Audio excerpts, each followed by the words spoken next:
the alcoholism and the addiction just eventually got to her one day, and she went to bed and just never woke up. Through that God is still doing something powerful and positive. So it's our choice. It's our choice. I could very easily do up my hands and say, forget it, I don't want to do ministry ever again, and show the kids that we quit, show the kids that we're not going to keep going through this thing. My daughter could have,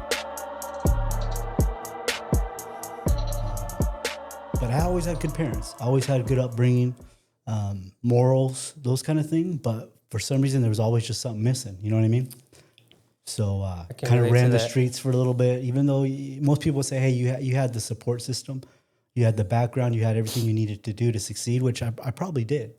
But just being in that area and just where I was at, I think we're just young kids getting in trouble. You know what I mean? Young kids just running the streets of friendships. So kind of took a bad path that way, got into drugs, which a lot of us did, just kind of cope and just do what we do, So ended up leading to full-on addiction at some point in life as well.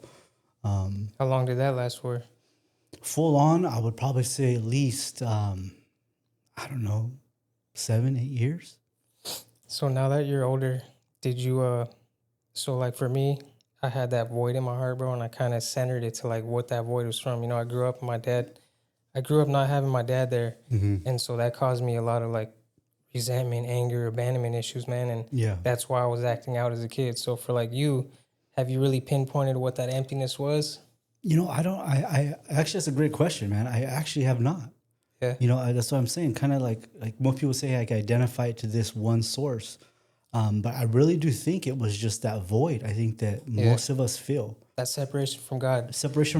Yeah. And it's crazy because even at a young age, I can remember with no understanding about who God is or how he operated or the fact that he wanted to have a relationship with us.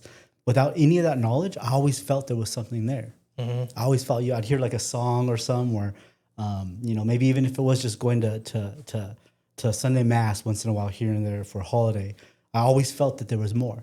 You know what I mean? And I think that was enough of a void to make me try to search or look for something more, honestly. It's crazy you say that because growing up, I always knew that there was something more to life than what I could see. Like, and now I understand that it was like a deep acknowledgement of God. Like, I always knew, man, like there has to be something more than work, bills, like the things that I was seeing. Mm-hmm. I had the same feeling, like there has to be something more to life than this. It was kind of like trivial to me, and that's what left like you start wondering and looking, questioning the meaning of life, basically. Like, this can't be it. You know what I mean? Yeah, and it seems like all your I don't know about what was you, but I didn't have very many friends that kind of were on that same path or journey. It was almost like they were cool with all just the normal stuff, and I'm going like, this can't be normal. You know what I'm saying? There's got to be more than this. And it's like, oh, this is what life's all about. You know what I mean? Like, no, it ain't really. No. It's got to have something more than this. So I didn't really have that person there either to kind of guide me or direct me. Otherwise, it was only the big homies, Yeah. They were the ones that were always the ones that were like, hey, this is who you want to be. This is who you want to become. Following these steps and you'll make it to where you want to go. But always knowing there was something more, So now that you're older, you see that that was a lie, man. The deception that you were led to. And it's just people being lost is really what it comes down to, the blind leading the blind, man, now that I'm older. And it hurts my heart, man, when I see people still struggling, living that life, because I'm like, man, they're deceived. If they can change one thing in their mind, it'll click, just like it did for me, just like it did for you. They surrender and realize that God loves them. God has a plan and a purpose for their life, man. They can be freed from the life they're living. But some people just, they stay stuck in those lies, man. Yeah, for sure. For sure. I mean, it took a pretty big tragedy to kind of get me out of that mindset. One of my best friends, we'd run around and just little troublemakers, nothing really major. Ended up getting shot in the face. And I remember that was a wake-up call to my parents as well to say, hey, we need to get out of here. We need to kind of do something different for our family and for our kids. And I look back at that moment and that decision on my parents' part to say, hey, we need to get out of here. This isn't games, and this is our lives and all that kind of stuff, to where we were able to actually make a move. And that move was really good. It was really good to kind of get outside the element. And I think I don't think it has to take tragedy, but I do think it takes somebody saying, I need to get up outside of my normal surroundings. I need to change something up. I need to do something different. I can't just stay in the same space, in the same rut that I'm in. I feel stuck. You got to actually make some change if you really want to see something change in your life. And I look back at that, even though I was just in high school, but at the time going, hey, without that change, I don't know. I don't know where I would be. There's that saying that I always say, nothing changes if nothing changes. Nothing changes. And I lived that life for 13 years, bro, just stuck in this repetitive cycle of wanting and needing change. But I thought doing the same things, being around the same places, something was going to change magically. Just some change is going to come change my life, right? Yeah. And I look back now and I'm like, man, bro, I was so deceived. I was so confused, man. Like, change is hard. And I tell people this all the time because I know a lot of people that are still in and out of the system. I got quite a handful of friends, man, that are still living that life. And I tell them, like, for me, it was like the hardest thing is staying out of prison, staying off the street. Like, all the things that I used to do that I want to do, like, it's hard waking up, going to a job every day, being a man, taking care of your kids. Like, this is hard, bro. I used to think what I was doing, being stuck in a cell was hard. That's easy compared to being responsible, being a man. Like, the real life. It's hard, bro. Yeah. And if you weren't taught how to do it, or you didn't have a prime example, like, of a godly man in your life, how to treat your wife, how to treat your kids. And I talked about this on maybe 2 episodes ago, that I'm here right now as a man of God, trying to learn to be a man of God, trying to learn to be a father, trying to learn to be a husband, all while going through the things I'm going through as a man in my own life with God. So it's a hard thing to do, bro. Like, you're learning, but you're trying to teach someone at the same time, I think it's definitely hard, but I think that's kind of how it is with God sometimes. I think it's that tension of you're not fully there yet, but you're growing and you're moving in it. You know what I mean? It's that tension. I don't know how else to explain it. It's that middle ground where God is like, I'm working on you, but I'm still using you at the exact same time. Yep. You know what I mean? It's that sweet spot where you're like, dang, if I think it's that humble. It's the humility. It's like, hey, God's still going to use us to affect change and reach people, even though we haven't fully arrived there ourselves. You know what I mean? And I think it's a positive thing, living in that tension. Yeah, and I also like being a Christian is a journey, man. You never get to a point to where, I was like, man, I'm good now. I got saved by God. Like, I'm good to go. My life's straight. No, that's where the battle begins. Yeah. And you look back and it's like, man, like, I'm on an uphill climb. I can see the top of the mountain, but I never get there, right? And it's like with God, he's always refining us. He's always putting us through trials because that's how we grow. For the longest time, I had a victim mentality, right? When something happens to me, I'm like, man, God, did I do something wrong? What's going on here? Yeah. But now that I'm older, I understand that we need every single trial to grow. That's how we grow. Like, it's just one in 1 James where he says, like, consider it pure joy when you go through trials of many kinds, because he's doing something in the trial, right? Yeah. But Pastor Charles Stanley preached a good message on it. He said, are you being a victim or are you being a student during your time? And I was like, that changed my life last year, because I was like, man, bro, I'm being a victim. Instead of saying, God, what do you want me to learn from this trial? How can I grow from this? I'm sitting here asking him to get me out of the trial. I'm sitting here asking him, why are you punishing me? Why is this happening? I'm telling you, bro, last year that changed my life, and it changed my entire world, man, because I had that mentality for the longest time, you know? It's tough. Well, I think about there's scripture, matter of fact, it's crazy, related to Jesus before he even started his full public ministry. Yeah. I said that he was led by the Spirit into the wilderness where he was tempted. For 40 days and 40 nights. It was like that encounter was what produced something in him enough to actually go on and do his public ministry. And I think so many of us, we want to forget that whole wilderness moment. You know what I mean? We want to forget that whole trial and the testing and all those things and just jump right into it because we're saved or we've given our life to God and we want to just jump right into it. But God's he's a refiner, like you said. He's going to actually take us through some things to purify us, to build up some character in us, so we actually are ready to perform the ministry that he has for us, or to be the dad or the father or the husband, whatever it is. You know what I mean? We got to go through those things because that's what actually produces something good, you know? Yeah, it's crazy to have that perspective, though, that you need that kind of stuff, you know? Yeah, I don't think I didn't like it at first. Nobody wakes up and like, yeah, man, I can't wait to see what kind of trial I'm going to go through today. Like, no. Bro, it's got like that for me at some point. Yeah. Dude, at some point, I got to the part where I was like, all right, what are you trying to do now? But the victim thing is really cool because I think the more that we could get outside of feeling like we're the victim and we're trying to grow and learn through something through this, I think that's where we are able to get past those challenges or trials quicker. The faster we're able to learn those things. And I think the victim mentality is one thing that keeps us stuck longer. Yeah. You know what I mean? So that's really cool. And it does, man. That, like, I used to hold on to this one lie, man. I'm like, I'm a felon, right?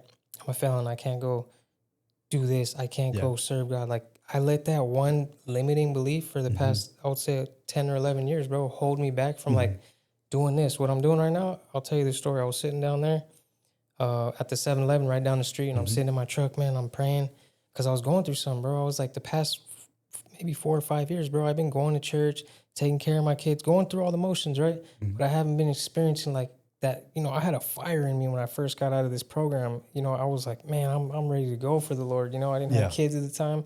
My marriage was on the rocks, bro. I was trying to restore my marriage. I was trying to figure my life out. I got this newfound freedom. I'm not feeling this emptiness no more, and I'm walking with God. And so for like 5 years, I did good. I'm involved in all these ministries. I'm doing this stuff. And then I went through this 5-year period where I was kind of stagnant in my faith, man. And I became a little bitter, and I'm like, what's going on? You know, I feel like I'm not walking in the purpose that God has for me. I'm not using my gifts. And so I'm sitting down there and I'm praying, man. And God's like, I'm like, God, what do you want me to do? Like, questioning the meaning of life again. Here I am again, man, feeling that little bit of emptiness. You know what I mean? I'm like, what's going on, Lord? And he said, man, I'm like, what's my purpose? What do you want me to do, man? And he said, like, I'm genuinely just seeking. I'm trying to understand something about myself. Like, what is my gift, right? And he brought it to my mind, like, you like to talk and you like to share. Everybody who knows me knows my story because I share it, bro. I want them to have hope. Like, I don't care what you're going through. God can change your life, you know? Cool. And so I was like, okay, I like to talk and I like to share. What can I do with that? And the word podcast came in my head, right? Yeah. And so I came home, told my wife, I'm all pumped up, like, hey, babe, God wants me to start a podcast. And she's like, yeah, okay. You know, she's like, I support you, you know what I mean? But she had the same enthusiasm. Yeah, right, okay. And then I was going to bail on it, bro. A whole week went by and, the victim starts coming in like, I can't do that. I don't got the money. I'm not qualified. What am I going to talk about? All these things, right? Monday morning, the following week, this dude calls me. I haven't talked to him in like 6-7 years, bro. I know him from Las Vegas. He calls me at 4:30 in the morning, says, hey, Daniel, you should start a podcast, man. I'll come do your first episode. Wow. He's like, I got to go to work, though. I'm just planting the seed, and hangs up. Dude, I'm like, what? It gives me chills, bro, because like, it was God confirming what he wanted me to do, and he knew I was going to bail. And so that was October of last year. Okay. And so God provided the money for me to do this. He let me build this studio, bro, and like little by little, he's just like, and then when I did my first episode, I'm like, yo, like this is what I was made to do. That's like, right. And this podcast is not even about me. It's about bringing men on because my goal is to help men find their purpose through Christ, bro, and let them know that whatever it is you're going through, wherever you're at in your life right now, I want them to see that change is possible, right? So people come on here, share their testimonies, man. I've had a lot of good feedback of people hearing someone else's story and having hope from it, you know? Yeah, for sure. It's amazing. How did your ministry start? Because you're a pastor, right? I'm a pastor. I've been pastoring for about 20 years. Oh, wow. Yeah. How did that come about? Dude, it was a miracle, really. Outside of when I was just doing all the things I was doing, my girlfriend at the time, who later on became my wife, got pregnant, and that'll be something for a man, when you know that life's about to be real in that way. Yeah, we're about to be a father, and then she actually started going to church little by little, and I remember thinking like, we always just did our thing, partying and stuff like that, and we'd be talking on the phone at night and stuff, and she starts to say, like, I'm gonna go because I'm gonna go read my Bible or something like that. I'd be like, hold up, wait, hold on, who's taking my time away? Yeah. You know what I'm saying? Is this guy named Jesus, right? Yeah. It's like I had to find out who this Jesus was, and I remember around the same time, my uncle, he was a heroin addict on the streets of Oceanside, and his life was miraculously touched by God as well. Somebody handed him a flyer, and that's all it was. It was somebody handed him a flyer. He was on the streets, all just all doing his thing, nowhere to go, and he was invited to this church. And something in him told my uncle that he needed to go to the church to find the guy who handed him the flyer, to ask him, why me? Like, why would you find me worthy to hand this flyer to? So he ended up going to that church, ends up giving his life to God, ends up becoming a pastor. Like within like a year, from on the streets of Oceanside, heroin addict, to becoming a pastor. And this is around the same time that my girl was falling in love with Jesus herself. Yeah. So we ended up going down together to my uncle's church just because I'm gonna just check out my uncle, because I can't believe it for myself. I know Uncle Glenn. I know Uncle Glenn. This has got to be something. Yeah. This is the newest thing for Uncle Glenn, right? And I go down, and believe it or not, even though that church was crazy, there's nothing appealing about it at all in the natural. I ended up giving my life. And from that point on, the addiction. Oh, you went there that day? I went there like that same time. The very first time I ever went to a church. And he was preaching and you gave your life to Christ? Yeah. That's powerful, bro. So he went from the streets, being a heroin addict, to a year being a pastor, and then helped you come. Yeah, same exact thing. Amazing, so I was about to be a dad, still doing my thing in the world. Ended up in this church that I had no idea how I ended up there. I have no idea. Couldn't tell you what the message was about. Matter of fact, how long ago was this? It was 26 years ago. How old were you? 19, 20? I was about to turn 21. Okay. Yeah. About to turn 21, yeah. And ended up giving my life, and it was right after that I felt the call. I felt to pursue kind of like what you're saying with this, just to go all in with God. Yeah. And it was about 3 years later after that, give or take, I was working a warehouse job overnight, did a graveyard shift, and ended up getting a opportunity to speak at this one place. And before you know it, it just took off from there. Within about a year from that point, I was full-time ministry, doing everything, raising a family, delivered from addiction, delivered from all these past things, and kind of just went off and just pursuing and serving God with that fire to let other people know about where life can come from, where healing can come from, where deliverance can come from, where hope can come from, all those kind of things. So, but yeah, man, it was a wild ride. It really was. That's a crazy story, bro. Yeah. So where's your church located? I'm not actively pastoring right now, but I've always pastored up there, up north, Temecula, Marietta area. I did about 8 years in Colorado. We moved out there for about 8 years and did a great ministry out there in Colorado. And this is kind of where I do want to take this, my testimony, my story. Later on in life, because ministry is not easy, bro. Yeah, it's hard. Those of you that may be in ministry, or even if it's just bivocational or volunteering, even there's a battle that comes with that. Mm-hmm. Anytime you're taking ground for God, like you can't be passive with that. Mm-hmm. You've got to understand that there's an assignment in that. Yeah. And that with that assignment comes some battles and some trials. And as men, if we're not holding down the things and the ministries that God has given us, our family, our children, if we're not fully being present and aware of those things, the battle's there. Yep. And later on in life, my ex-wife, she's now passed, and I'll get to that in a minute. Started battling some mental health issues, and mental health and the church are it's a tricky thing. You know what I'm saying? Like it's not like there's a lot of programs in the church for mental health or resources. And then you couple addiction or alcoholism with that, the double-headed dragon type thing. It's a warfare that's really challenging in that sense, and we encounter that in our own home, even in ministry. Mm-hmm. Even as I'm preaching on Sundays, preaching on Wednesdays, holding down the word, seeing people delivered and saved. And then I remember coming home to my own issues with my wife, where she's battling mental health issues. So that's crazy. So she passed away. She passed away. It was just too much. Years went by. Just a refusal to kind of get help or even acknowledge it. That the denial. Sometimes it's a lot to get past, and despite a lot of faithful people around us, despite a lot of family and efforts to have hopefully get help, when you don't really know what that step is or that path is, it's really hard to find that help. Mm-hmm. Especially if you're pastoring or you're some kind of leadership role. Sometimes there's this reluctancy to just come right out there with all your baggage, right? Mm-hmm. Because you're supposed to be the one holding it down. You're supposed to be the one, doing the thing. So you don't just run out there and say, hey, you know what, we need some help. Sometimes you try to pray about it. And I'm all for prayer. Trust me, I know God works through prayer, but sometimes prayer can be passive. Mm-hmm. Sometimes you can be passive in your walk. Sometimes you can be, sometimes when you just need to do some work, you just need to do some work. You know what I'm saying? And I think there was a miss there at some point, and she ended up going off and doing her own thing in life. And I was with the kids. I have 4 beautiful children. They're all serving God, loving God to this day. But she went off and did her thing for a while, and the alcoholism and the addiction just eventually got to her one day, and she went to bed and just never woke up.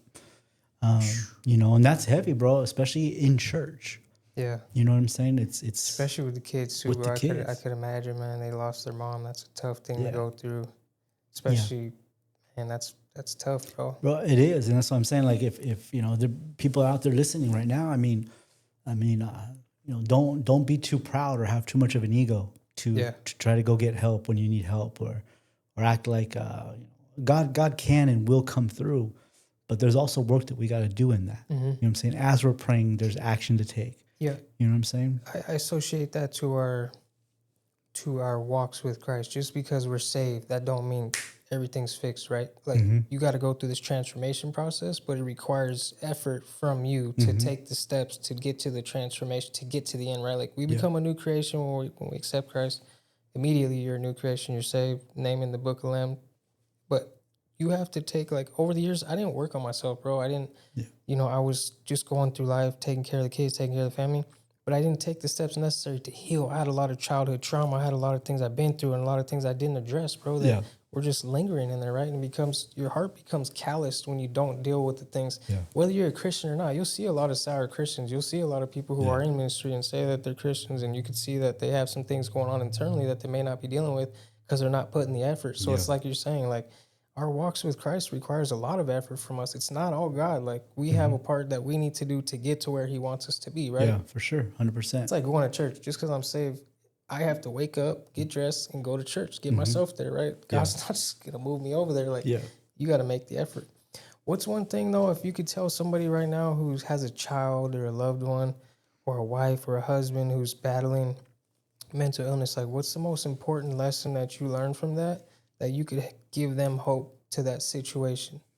I would say, depending upon how far that mental health is the illness is going, I would say try to relate to them a little bit more. Yeah. There was times where, you know, I would just stand on things that, like, I knew.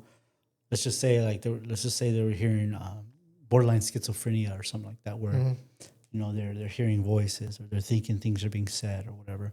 And instead of just saying, hey, like, no, that's not happening, and almost like dividing the line, like, you're crazy and I'm not crazy. Yeah. I would probably be a little bit more sensitive if I had to do it again, and be a little bit more like, hey, you don't, not just like, hey, you need to go get help and let's figure this out. Even though those are all factual things, even though I was speaking truth and facts, sometimes I think that people just feel alone. Sometimes I think people just feel a little hopeless. You know, sometimes I think people just need somebody to sit there with them and listen. You know, whether you have the right position or not, whether you're speaking truth and they may not even be speaking reality. But I think sometimes just having hope is huge, bro. A hopeless situation, bro, that's a killer. You know what I'm saying? That when there's no light, when you feel stuck, there's no way out. And you think the people around you are actually not even understanding you or hearing you too, I think that could be a really, really difficult situation. So I would say just be a little bit more sympathetic, compassionate. Still, obviously, fight to get help, but at the same time, don't draw a line in the sand. You're on the same team no matter what, you know, and let them know you're there no matter what. You're going to see them through it. So that's great advice, man. How about healing, bro? Since I was just talking about healing, like, I'm sure that caused a lot of damage to you, to your children. Like, if someone's going through that situation, what hope can you give them from healing from that? Because that's a tough thing, not only for you to heal from, but you got to be there for your children as their mother passed away, right? Like, what did the healing process look like for you? How did you get back on your feet after that, man? Honestly, I'll tell you, after she had passed, you know, sitting your kids down in a room and you know, telling them that their mom's passed. I mean, you know, it's a whole other thing, bro. It's a whole nother, you know, it's a whole nother hurt, man. We sat there for an hour with no words. Everyone just cried. Yeah. For 1 hour. Just no one said one word. That stuff will change you, you know, and I think healing is all like different for everybody. And it comes at different times.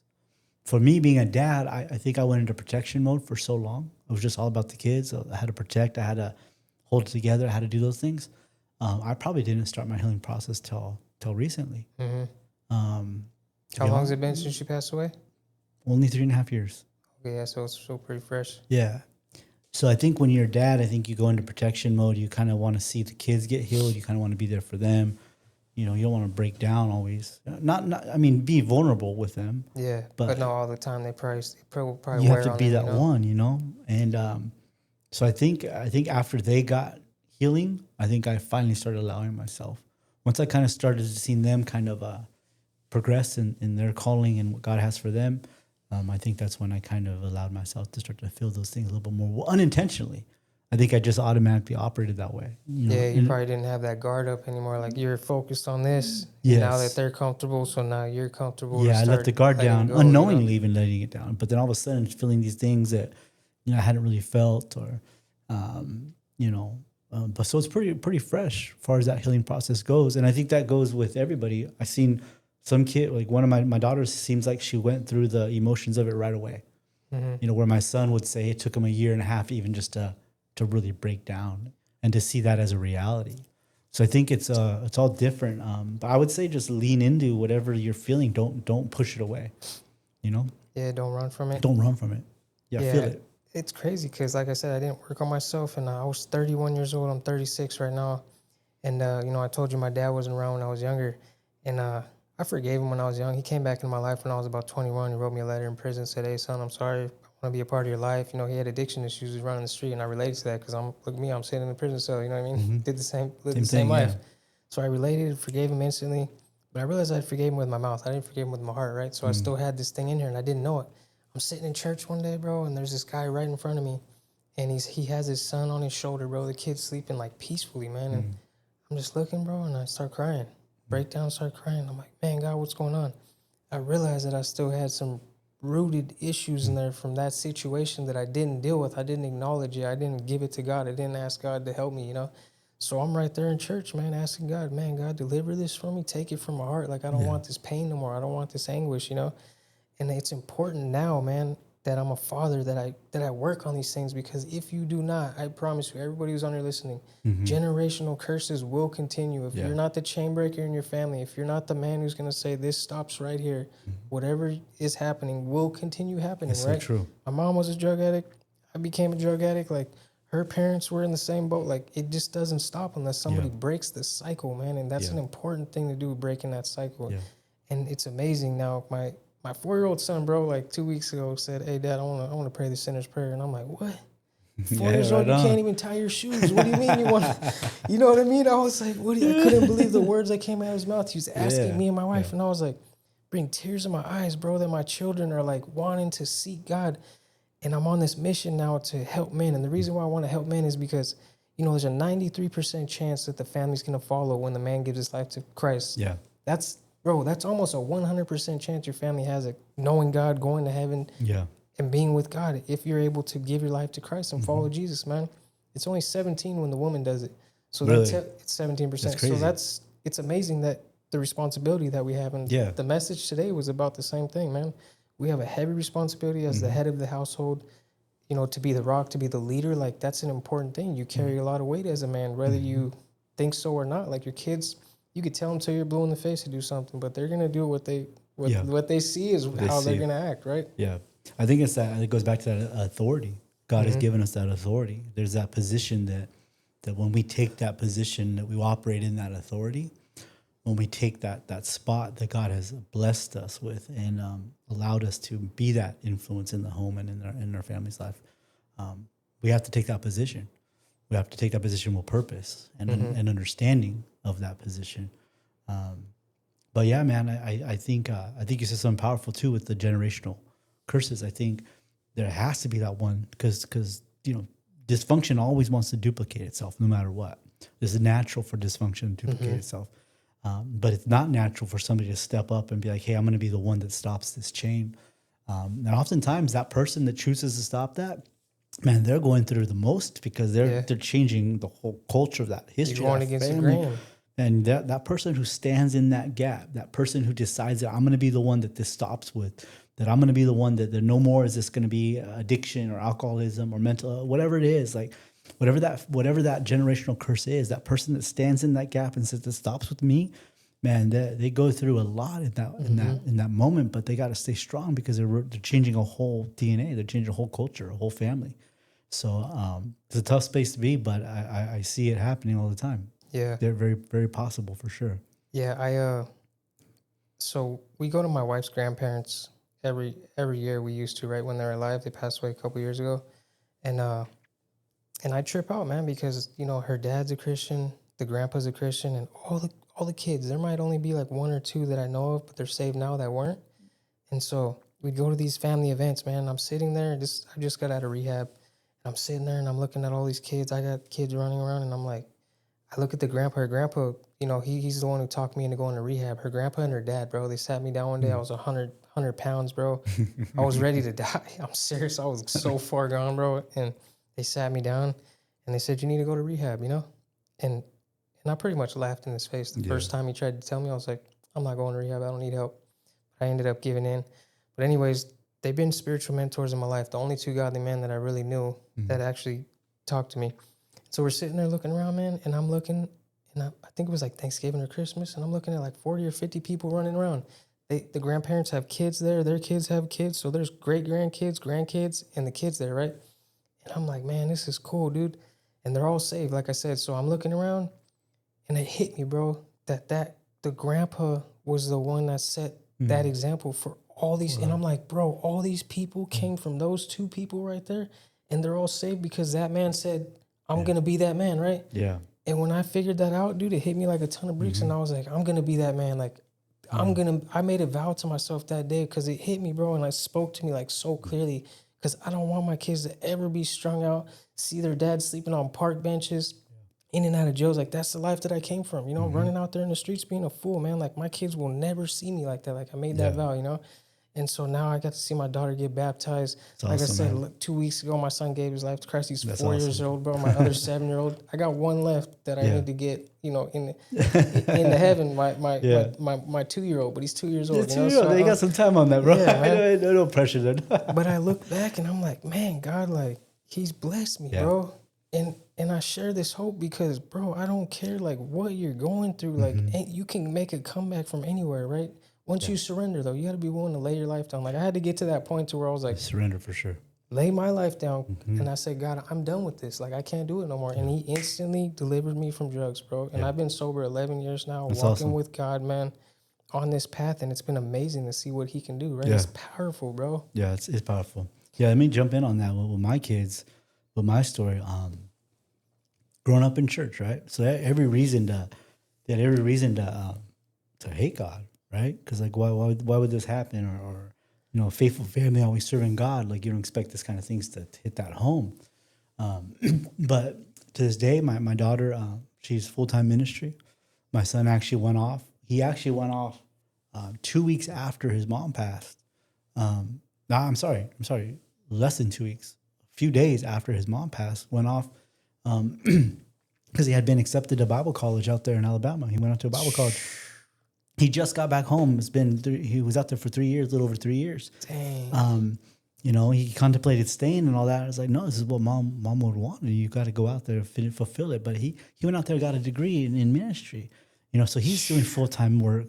Both my daughter, she's 18 and my son's 16 now. And they're all bad. I sit Sunday mornings. I sit in church with all 4 of my kids who worshiping God together up at the front, bro.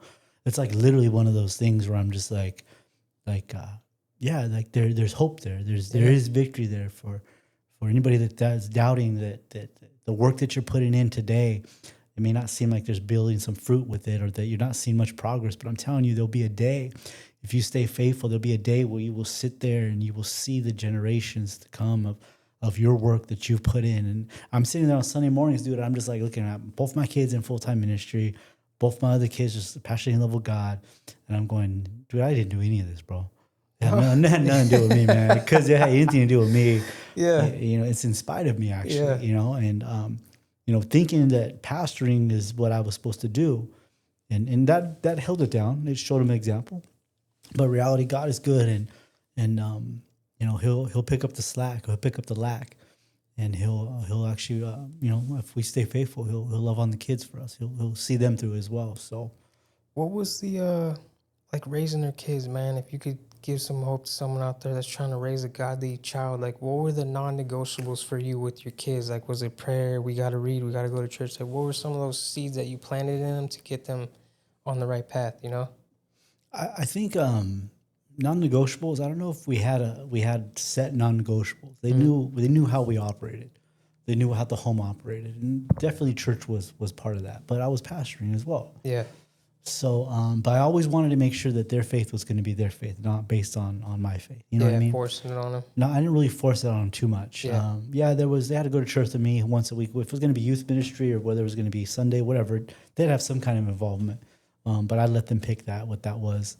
But no, I think just staying consistent and staying true, and through all the hard times that you're going through, staying faithful and them seeing that, I think was a huge part of their development and their faith and their growing. But I will say this though, transition into kind of what I'm doing today with run a mentorship program. And I'd been working in church, like I said, for forever. But my daughter particularly my younger daughter, she had a really tough time with a lot of this. And she was really mad at God, and justifiably so. There's a lot of issues there. And there was just really nobody to really reach her. She didn't want to go to church because obviously that just wasn't in the cards. We were angry with God, right? We weren't really open. Our hearts weren't open to receive from God. But there wasn't any real people out there either. And I just saw that there was a real need to have more mentors in our youth lives or in our children's lives. That there needs to be, like you said, there's maybe a couple of godly people in your life that you could look up to help guide you and direct you. But I don't think we have enough of those. I think in our church mindset today, I think we have this like group mindset. We go to church, we hear a message, hopefully that influences or impacts us enough that we create our own self-change. But we're all left kind of feeling alone. We're all left kind of feeling like we're walking this thing out on our own. And there's not enough people that are actively diving into people's lives that are hurting, saying, hey, my daughter went through depression, bro. And because nobody was reaching out, there's nobody coming to rescue is probably the best way I should put it. And I had a great relationship with her, but I wasn't the one to do it. Yeah. Dude, I ended up getting her a puppy. Because I'm like, bro, if people ain't coming, a puppy will do it, right? Like get a dog, right? And bro, it worked wonders. Like this dog brought life back in her. She ended up getting a job, but she was in full depression, bro. She wouldn't get up and clean. Sometimes not even shower for a few days. Just stay in the room, in a dark room for about a year. Well, this puppy dude worked so good that she ended up getting a job. She ended up getting a car. She ended up getting her own insurance even. Like, come on now. I was like, she's a full-on functioning adult at this point. And it was all because the dog. And crazy story, bro. To the day, like 2 years after her mom passed, to the day, this puppy runs out into the road, bro, and gets hit by a car in front of her, dog, and passes away right in front of her. Same day, 2 years later? Same day, dude. The exact day, dude. And this was 2 days before Christmas, too. So this is like a time that's supposed to be like full of joy and all that, right? Dude, this is just like, when you talk about like trials and all that. Yeah. Now I'm over here and trying to console not only the time that we're trying to console from their mom passing, I'm also trying to console my daughter from the source of healing, bro, the source of life and hope now taken away, bro. Crazy story with that too. I run campus clubs. I'm still doing ministry. I'm still reaching out, dude. I'm doing campus clubs at the high schools, trying to teach students about Jesus on those campuses and all that. And the person who accidentally hit our dog Oakley, I go to the vet because there's this process that happened where he was kind of still alive and ended up passing away at the vet. Well, I go there and the family's there. The dad ends up calling me the next day and says, hey, we want to bring some roses over to Alyssa. And ends up, they lived on the same street as us, down the cul-de-sac. I never met them before. Oh. He comes over to give some roses to my daughter, Alyssa. And he comes in and he starts to cry, bro. And he goes, I just want to thank you because my daughter, and his daughter was there, says, my daughter told me that you're the guy that goes to her school. And she gave her life to God at one of your campus clubs, bro. It's crazy. And then I'm looking at my daughter being handed the roses, crying for a whole nother different reason. Yeah. And that's what I'm saying, like that tension of like, God, you're saying, I'm blessing you that you're doing my work, but in the exact same breath, there's this hurt and this trial and this pain. Yep. You know what I'm saying? Yeah. And it's like that. It's those moments where you're kind of like, God, I don't fully understand it all, but that surrender, like, hey, I'm gonna just do your work, do your will. I'm gonna follow you in spite of. But to this day, I'm gonna tell you this right now. Through those hard times and those things that you would look at it, and trust me, it's 2 days before Christmas, and I'm sitting there going, God, what are you doing? Trust me.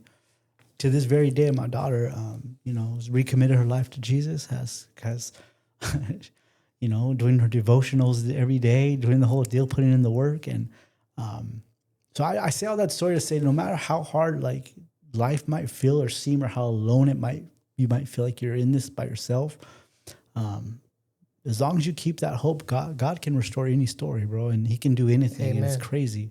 It's crazy to see my kids. You bring up your kids. I'm crazy to see my kids loving God with all they've been through, and it's a story that God can and will do those things that you pray about, those things that you're diligent about, those things that you say, God, I don't know how it's going to happen, but I'm trusting you for. I'm going to stay faithful in the authority and the purpose that you have given me. I'm going to stay in this space, even though I feel like I want to break and I have nothing left at all. Like I'm about to crumble myself. I'm going to stay in this, So I really do feel like there's that fruit from that, honestly. Amen. That's powerful, man.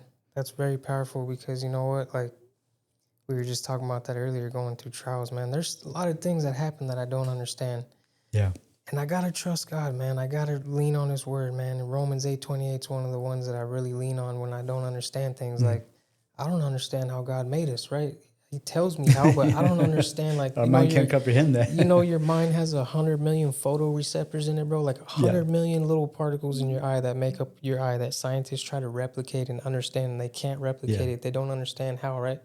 I don't need to know how my eye was made. I just need to know who made it. And so I try to think about like these things that I can't wrap my head around, like God's love. Like, could you imagine sacrificing your son? If I said, hey man, I need you to sacrifice this dude for all these people over here that are doing wicked things. Like, you know what I mean? So there's a lot of things that I try to think about when I'm in those. Like my brother passed away a few years ago, man. And I went through that same thing, man. I'm looking at my niece. She's 3-4 years old and she don't have a dad now. Hey God, why is this happening? I'm a little angry, a little frustrated. I see her crying. She's never going to have a dad, right? Yeah. And I start going down this spiral, and I'm like, man, God, like, I need to get out of this, because you know what? I don't know everything, and I'm not going to know everything. Like, our minds are finite. God's infinite, right? Like, and so that's powerful what you said about just trusting in God when you're in those moments, because if you try to lean on your own understanding, you're going to be in a world of hurt, and you're never going to understand. There's some things we may go through that we will never understand why they happen, how they happen, like, and it's not meant for us to understand. God's just saying, trust me, give me your burdens, right? Yeah. He tells us, He gives us the plan, and then it's up to us whether we want to do it or not, right? Yeah. My burden is light, my yoke is easy. Like He tells us exactly how to live our lives. But unfortunately, we have a flesh that wants to pull us away from everything that God's trying to do in our lives, man. And that's why I relate to Paul so much. He says, why do I do the things that I don't want to do, and things that I do want to do? I don't do those things because I wake up every day and I tell myself, I'm going to do this. I'm going to do this. I'm going to be patient with my kids. I'm not going to get angry today. Yeah. And then what do?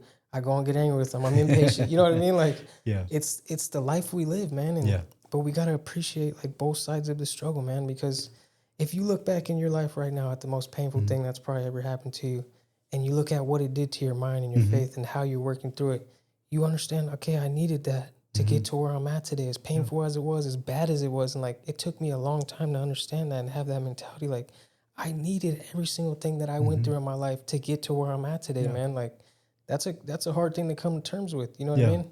Well, God uses it. You know, He doesn't waste any of that pain. You know, even though He's not the orchestrator of it, or He allows there to be certain things that we'll take those things and we'll use them. You know, He'll use all the things for His glory. You know, if we allow Him to, if we surrender those things to Him, or we could just keep them as pain. We could keep them as hurt, and they could kill us. You know, they would eat us from inside, or we could use them for the purpose and bring fruit from them and purpose through those things and see that, hey, through that God is still doing something powerful and positive, so it's our choice. It's our choice. I could very easily do it on my hands and say, forget it. I don't want to do ministry ever again. And show the kids that we quit, show the kids that we're not going to keep going through this thing.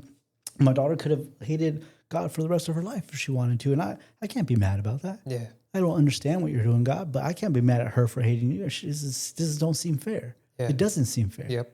But at the end of the day, you could either hold that hurt in, or you could just be like, hey, I'm gonna still trust God. Amen. And when you surrender that, fully surrender that, he begins to use that. And then it brings purpose from that pain. And then that's when you start to see other people's lives affected, like what you're doing here right now. And then once you see other people's lives affected, you're like, hey, okay, cool. I can see why this may have happened, because there's some other people that need to know what I know now. There was pain in our purpose, man. Always. A lot of people don't find the purpose in their pain, and they stay stuck in the trauma, man. But when they don't have God, though, even people that are Christians, man, they stay stuck in that area, and that's where Satan just keeps them trapped in these lies and this deception, man. And that's really all it is. It's just deception. That's his job, is to steal, kill, and destroy the word of God from our lives. Yeah. But one thing I want to ask you, so since that puppy, helped your daughter, is that why you started the mentorship program? It is, bro. That's exactly why. Let's talk about it, because that's important. Because here's the thing I wanted to mention about pain, right? Behind every great person or ministry, there's a fuel that ignites them on why they don't give up, why they don't stop. Like something happened to them to make them and drive them to do what they're doing. And those are always the most powerful ministries because, like you said, there's purpose behind it. So let's talk about the purpose behind that ministry, man. For sure. That's exactly why. Like I said, I love church. I committed my life to building up the church. But I think that's more of like a community mindset. You could find like-minded people to connect with, have a relationship with in that way. But there's times in our life where you need that person to walk with you. And I saw that always doesn't always happen in that setting. So I decided that I don't ever want to have another youth or person to have to walk through something by themselves alone. So I went out and I actually resigned ministry and started a nonprofit that is for getting approved adult mentors more available for youth that are going through certain things. So we just basically provide social emotional support by the way of adult mentorship for youth that are going through things, particularly with foster students. So if you're foster care or you're in the system in any way, we try to come alongside of them and help them, providing mentorship, one-on-one connection with them. Not in a program setting or like a therapy setting or a counselor setting. We're not wearing a badge. We don't have these great credentials. We have life experience and we have love and we have, Holy Spirit. So what we do is we try to come in but that's exactly why I was like, dang, no one was here to reach her. And it's only by God's grace that she came out of it. Yeah. But how many other people are going through that? How many other young people are going through that have purpose on their life, that are just waiting, or how many parents are out there just waiting for somebody to dive into their student's life because they can't reach them themselves? 85% of suicides are men, and men as men, and that's why it's been heavy on my heart, man, to start helping men. And I recently started this year for that reason, because, dude, men suffer in silence, right? Yeah, they do. And I imagine what kids are going through, bro. Like kids, if they don't have if they have a dad who's suffering in silence, how can that dad mentor that kid when that kid's going through something, right? They can't. And a lot of time kids need to hear something from somebody else besides the parents for it to register in their brain. It has to be besides the parents, for sure. It does, bro. And even like in my marriage, like my wife will tell me some things sometimes. I'm like, hey, and then I'll hear it from someone else. I'll come home and tell her, hey, babe, I'm going to go do this. She's like, I already told you. I was like, I know, I'm sorry. I had to hear it from somebody. It's just a fact of life. But that's powerful, though. You know what I mean? It's true. And so that's a powerful ministry, man. But how do you guys, if someone wants to sign up for that, like how can they get a hold of you to do that, man? You just go to the website, multiplymentors.org. Okay. And there's a tab there that's Become a Mentor tab, and it kind of can walk you through that process. So reach out to me, and you do have to go through a whole approval process. But we do different programs. Even if it's just like providing resources for students. Like we did a shoe drive at one point where we provided shoes for all the students that were able to reach in the foster system, just to let them know they're not walking alone. Yes. Right? We do we have a horse healing program. We call it a horse assisted healing program, where we take students out to like a ranch area, and then they could just kind of love on the horses, use the horses as a mirror to what they're going through in their own life, overcoming fears, building confidence, just basically being vulnerable again, opening up. So all kinds of programs like that. But yeah, there's a little bit of a process there to become an approved mentor, but it's about an hour a week. we basically match you up with somebody that's like-minded or has similar backgrounds. And then you just, social, emotional support through just hanging out with them. Could be on a basketball court. It could be at coffee. It could be wherever. But as long as you're just, sitting there with them saying, hey, a third, like you said, you hit it on the head. You might have loving parents. You might have a great pastor. You might have support. But, we can always give hey, how's it going in life? And you just give the blank answer of, hey, it's all good, right? Yeah. But no one ever presses you on it. Or no, really tell me, how's it really going? Yeah. Very few of us have that. Yeah. You know what I'm saying? So that's what this is. Like, hey, no, really what's going on? And then they say, no, I'm good. No. Hold on. No, really what's happening with you? Yeah. You know what I'm saying? Like, no, we're going to get down to this. Like, what bothered you this week? What happened that you liked? What didn't you like? Like, we're going to chop this up. We're going to get down to what's really going on the inside of you. Yep. Because I know there's some stuff happening inside of you. And I'm going to make sure that you're going to walk this path out straight. Amen. You know what I'm saying? That kind of thing. And I feel like kids need that these days because, you know what, now we got cell phones and we got video. Yeah. I feel like the social interaction period, no matter where you're at in your life, is gone downhill because of electronics and cell phones. And so now it's even more awkward for kids to go out there and socialize with people and let people know what's going on with them because they're stuck on these devices, man. And they feel they have support and friendship right there because it's all right there. No, man, it's false, man. But that's a powerful ministry, man. How long have you been doing that? It's only been about a year and a half now. So it's not too long, but we've seen some powerful testimonies. We've seen God do some amazing things already. So, but yeah, dude, it's good stuff, And I think men are the key to that. I honestly do. Relating it to what we're doing here with purpose and men, I think the more that men take that rightful authority, that place, in not only in their home but in their children's lives, it lessens the need for that mentorship. But at the same time, men acting in that authority as a mentor to some other man or another young person or a young adult, say he's a 19-year-old kid going through it, and you've already been through it, and you're not doing anything with the thing that you walked through. You're not letting that be a filter through you to somebody else. You begin to find your own purpose in life when you begin to allow it to flow through you. You know what I'm saying? And I think men, we've been through so much stuff. It's time to stop just being on the sideline and silently hurting, let's use some of that stuff that we walked through, and pour it back out to some young men that need that. That's powerful because it wasn't for no reason that you went through everything that you went through, man. And that's why I'm willing to help, and I find the most value in it because it's not just helping them, it's helping people. When you serve others, when you truly serve others, and you look at Jesus' ministry, right? What did Jesus do for majority of his ministry? He was always serving. Why was he doing that? Because there's power in serving, edification. I'm helping you, but you don't even know you're helping me more than I'm helping you with things that you're helping me heal. Even doing these podcasts, I'll be talking to people and I'm healing while I'm talking. I'm like, oh man, I still got something going on. It's powerful in our words, right? And what are we doing? All we're doing is talking, right? And that's why I love the verse that it says about the power of life and death is in your tongue. What are you doing with your words, bro? 90% of the time we're talking trash. We're speaking death. We're throwing things out there that we shouldn't be. Your words have power, man. Yeah. Think about when you got saved. You heard some words and it made you change your entire life, right? Yeah. And so I've really been focusing on that lately. My words have power, bro. And it's powerful when you're speaking. You're literally speaking life into somebody. When you're helping these kids, you're speaking life into this kid.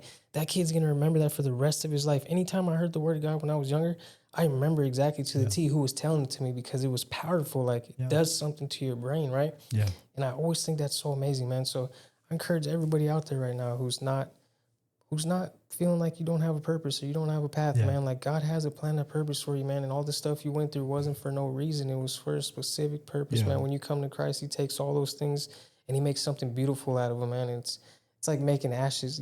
He brings glory out of what used to be a reckless circumstance. He'll turn it into something for his good, not for my good, not for your good, for his good. Yeah. That's why I love Romans 8:28, man. It says that specifically, and I've always leaned on that scripture when I'm going through something. Yeah. Especially when I'm in the trial, because when you're in the trial, you're like, man, I don't see no good coming out of this right now. No, not right now. But yeah, man, I appreciate you coming on here today. Sure. I think we had a good episode for sure, and I'm gonna attach all your website and everything. Yeah. That way, people could get a hold of you and your nonprofit if they want to sign up. Yeah, that'd be great. I think that's a powerful thing that you're doing, for sure. Man. I appreciate you letting me on, for sure. Yeah, I'm going to pray us out real quick. Right on. Father God, I thank you for all you're doing in our lives right now. Thank you for Mike's ministry, Father.